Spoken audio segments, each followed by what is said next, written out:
नमस्कार दोस्तों, आप देख रहे हैं हाल चाल भोजपुरी। दोस्तों आज हम बात करेंगे खेसारी लाल यादव का एक बवाल फाड़ू गाना आ रहा है। समझिए कि वो गाना जब आएगा तो रिलीज होगा एकदम फाड़ कर रख देगा, क्योंकि बहुत ही बवाल खबर है।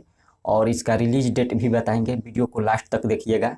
सबसे पहले गाने के बारे में बता देते हैं। दोस्तों इस गाने को लिखे हैं अखिलेश कश्यप जी और श्याम सुंदर जी म्यूजिक दिए हैं, जो कि आदि शक्ति फिल्म से आएगा। आपको बता दें गाने का बोल है, दाल ना गली बबुआन के नज़र मिलाओ अहिरान से। जी हाँ दोस्तों, दाल ना गली बबुआन से, बबुआन के नज़र मिलाओ अहिरान के, और ये अहिरान से गाने का बोल है। और ये गाना जब रिलीज होगा तो एकदम फाड़ कर रख देगा, क्योंकि ऐसे ऐसे गाने बहुत ज़्यादा वायरल होते हैं। क्योंकि छोटे छोटे सिंगर भी गाते हैं ऐसे ऐसे गाने, तो बहुत ज़्यादा मार्केट में बजता है। ये तो खेसारी लाल गाएंगे तो समझ जाइए एकदम पूरा आग लगा देगा, एकदम पूरा फाड़ कर रख देगा यह गाना। और ये गाना रिलीज होगा छठ बाद। जी हाँ दोस्तों, अखिलेश कश्यप ने इसकी जानकारी दी है, जो कि छठ बाद इस गाने को रिलीज किया जाएगा।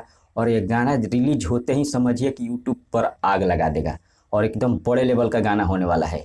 एकदम आप जितने भी खेसारी फैन एकदम तैयार रहिएगा इस गाने के लिए, और एकदम रिकॉर्ड बना देता है इस गाने को, क्योंकि यह गाना एकदम अलग लेवल का होगा। दाल न गली बबुआन के नज़र मिलाओ अहिरान से, जो कि आदि शक्ति फिल्म से आएगा, याद रखिएगा। और यह गाना एकदम काफ़ी बड़े लेवल का होने वाला है। अब इस गाने के बारे में आप सबका क्या राय है, कमेंट के जरिए हमें बताइए। तब तक बने रहिए हमारे साथ, मिलते हैं अगले वीडियो में। धन्यवाद।